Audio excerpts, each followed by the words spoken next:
Does it depress you when you see those figures? No, look, I think I've always been the outsider in this contest. I don't think that's true. I think right at the beginning you were the front runner. You were the one that people were saying I was out quickly saying that I was going to stand because, you know, I love my party. I think we've been the greatest champion of equality and opportunity this country has ever seen. But, you know, I wasn't a minister in the last government and I haven't been an MP for 30 years, but I think having that fresh start for Labour is really important if we're going to regain people's trust on the economy and win in 2020 to put our principles into practice. I'm setting out how I want to make sure every single child in this country is ready for school. Too many kids fall behind before they've even started. That's why I've said I want those very early years, 0 to 5, with more help support for parents, more good quality childcare is really important if every young person is going to achieve their potential. That's the kind of policies we need if we're going to create a fairer society, but also, you know, speak to the majority of families in this country who want their kids to do well at school. I'm not sure whether what you've just said is enough to get those people who like the plain speaking and clear principle of Jeremy Corbyn onto your side. But the fact that we have so many children falling behind before they've even started school is a big challenge for the country and for parents too. But Liz, you must see that the reality is the issues that really matter. And as laudable as that policy would be, and I don't doubt that there is anybody at home that doesn't listen and say, yep, that's exactly what we need.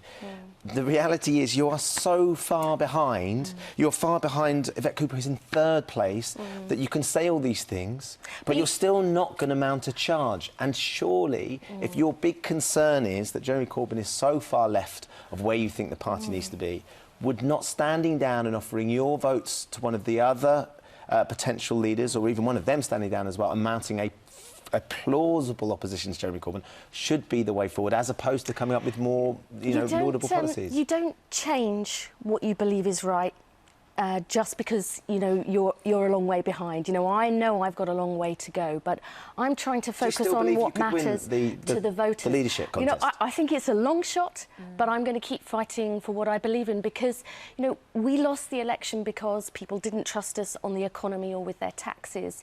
They were concerned about us on issues like welfare and immigration, and we spoke to far too few people. You know, we've always won elections when we've built a broad coalition of support. Do you also lost the election as well? Then you said this because you had the wrong leader and people weren't honest enough early enough in order to change that leader that gave an alternative to the voting public.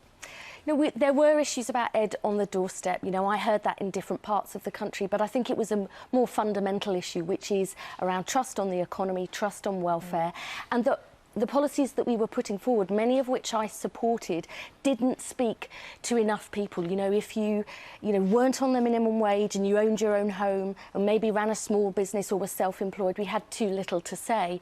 So I will keep focusing on the challenges we've got as a country and how I think we need to regain support, because the election that really matters is the one in 2020. I want to ask you just briefly 2 questions. The fact of the matter is, according to the polls, Jeremy Corbyn is going to walk away with this election. I mean, you know, no matter what it's not over yet. Still a third of people haven't voted. So if that happens, can he win a general election as the leader of the Labour Party? And if he can't, in your view, is this the end of the Labour Party as we know it? Would you stay in that party? I don't think he can win an election because I don't believe his policies are right. So what would be the point of someone like you staying in the Labour Party? Because it's my party. I've been a member of this party. But if you can't win an election, you can't do anything that you've suggested here on this sofa. But you don't change your values. You don't change your belief in that we need a fairer and more just society. In an unelectable party, in your opinion? You have, you know, as a local MP, I will always fight for my constituents in Leicester West. I believe in this party. And, you know, politics is a marathon and not a sprint. You know, these fundamentals about how we regain people's trust and the challenges we've got as a country. You know, we've got a huge referendum on Europe coming up. I'm passionate about us staying part of that. And we need to make big changes so that people have good quality jobs that pay a decent wage. All of those issues remain, and I'll keep fighting for them. Are you aware that no matter who wins this, the party looks like it's imploded? Well, the party certainly stands at a crossroads today. It does. This is a big moment for the Labour Party, a big decision in terms of which way do we go from here.